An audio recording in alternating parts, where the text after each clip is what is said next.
Ang ikalabing-apat at panghuling estasyon, ang muling pagkabuhay ni Jesus.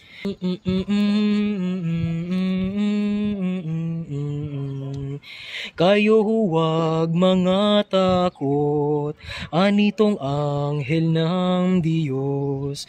Batid ko na't natatalos, ang hanap ninyo'y si Jesus, yaong pinahatay sa krus. Kaya ngayon ang wika ko, wala na't nalis rito, at nabuhay ngang totoo, yahong hinahanap ninyo na si Jesus Nazareno. Sinasamba ka namin at pinasasalamatan, Panginoong Hesukristo, Sapagkat sa pamamagitan ng iyong banal na krus ay iniligtas mo ang sandaigdigan. Ang mabuting balita ng Panginoon ayon kay San Mateo. papuri sa iyo, Panginoon. Umagang-umaga ng araw ng linggo, ang mga babae nagtungo sa libingan, dala ang mga pabangong inihanda nila. Nang dumating sila, naratnan nilang naigulong na ang batong nakatakip sa pintuan ng libingan. Ngunit nang pumasok sila, wala ang bangkay ng Panginoong Hesus. Samantalang nagugulong kanilang isip tungkol dito, nakita nila't sukat sa tabi nila ang dalawang lalaki na kasisilaw ang damit. Dahil sa matinding takot, sila'y lumuhod. Sayad ang mukha sa lupa. Tinanong sila ng mga lalaki, "Bakit ninyo hinahanap ang buhay sa gitna ng mga patay? Wala na siya rito. Siya ay muling nabuhay. Alalahanin ninyo, ang sinabi niya sa inyo noong nasa Galilea pa siya, ang anak ng tao ay kailangang maipagkanulo sa mga makasalanan at may pako sa krus, at sa ikatlong araw ay muling mabuhay." Manalangin, ang iyong mga kaaway ay nagbubunyi sa iyong pagkamatay.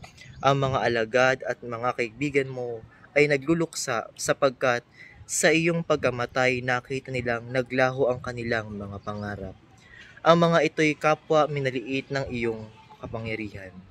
Ang iyong tagumpay sa kasalanan ay hindi magiging ganap kung hindi ka bumangon mula sa kamatayan. Panginoon, nabubuhay ka magpakailanman.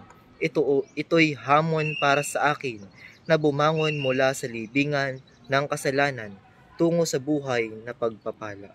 Salamat, Panginoon, sa pag-aalay mo ng buhay para sa akin.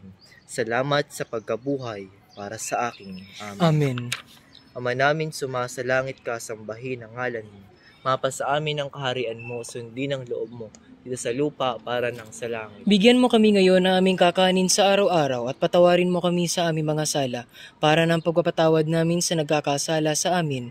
Huwag mo kami pahintulot sa tukso, tiyadya mo kami sa lahat ng masama. Amen. Aba, Ginoong Maria, napupuno ka ng grasya, ang Panginoong Diyos ay sumasa iyo. Bukod kang pinagpala sa babaeng lahat, at pinagpala naman ang iyong anak na si Jesus. Santa Maria, Ina ng Diyos, ipanalangin mo kami makasalanan, ngayon at kung kami mamatay. Amen. Luwalhati sa Ama, sa Anak at sa Espiritu Santo. Kapara noong sa unang-una, ngayon magpakailanman at magba sa walang hanggan. Siya nawa.